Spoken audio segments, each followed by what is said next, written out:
Okay, welcome to Go Math, lesson 7-2, and today we're talking about order of operations. So when we talk about order of operations, now yesterday we brought in the exponents, and that was the first time we'd seen them all year. But I have to remember PEMDAS. I'm going to write PEMDAS just a little bit different because typically we would always say, okay, well this is parentheses, exponents, multiplication, division, addition, subtraction. But the thing that people think is that I have to do multiplication before I do division, and I have to do addition before I do subtraction. So it's actually written a little bit more like this. Parentheses, exponents, multiplication and division. We just do it left to right. They're on the same level. I can divide before I multiply if it goes left to right. So left to right, and addition, subtraction, left to right. So where they're going to try and stump us is something along the lines of like 2 plus 3, and then in parentheses they'll make that squared, and then they're going to multiply that by 2. I don't know what this is, I just made it up. Well, they're going to go ahead and say, so this becomes 2 plus 9 times 2. Well, that's 11 times 2, which is 22. But here's where they made the mistake. 3 to the second power is 3 times 3, and that's 9. But first, I have to do parentheses. Before anything, I should never have done this. What I should have turned this into was,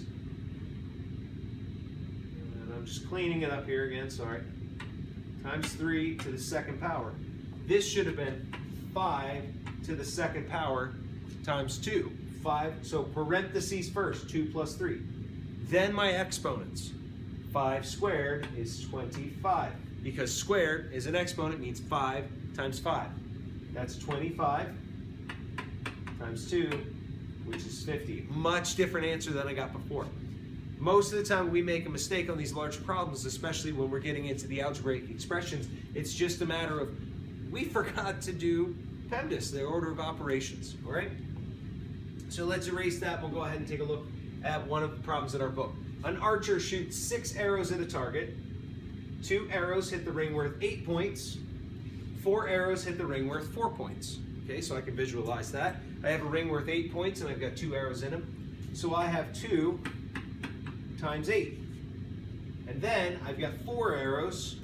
I'm going to add 4 more arrows, all with 4 points. So evaluate the expression, 4 squared, sorry. 4 arrows times 4 points. I almost made a mistake there myself. So what we end up with is, first thing I need is parentheses, and I don't have any. If I did have some, I could go ahead and put them in, like around the 2 times 8, and make both of those sections of arrows their own problem, but I don't have to.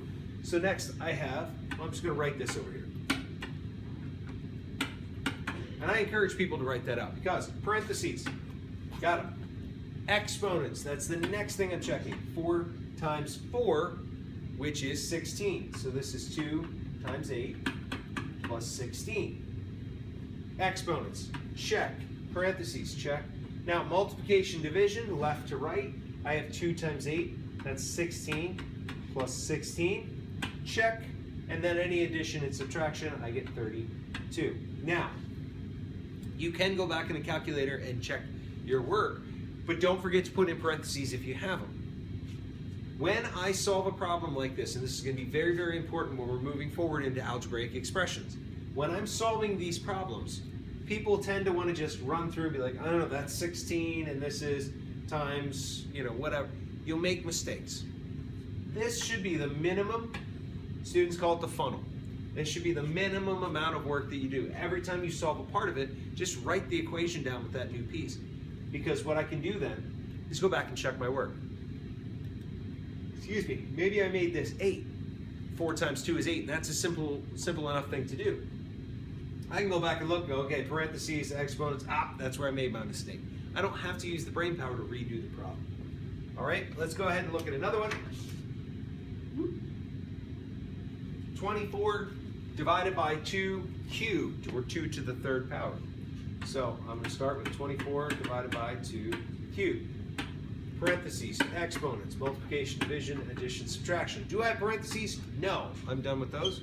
Then I move into my exponents. This is 2 times 2, which is 4, times 2, which is 8.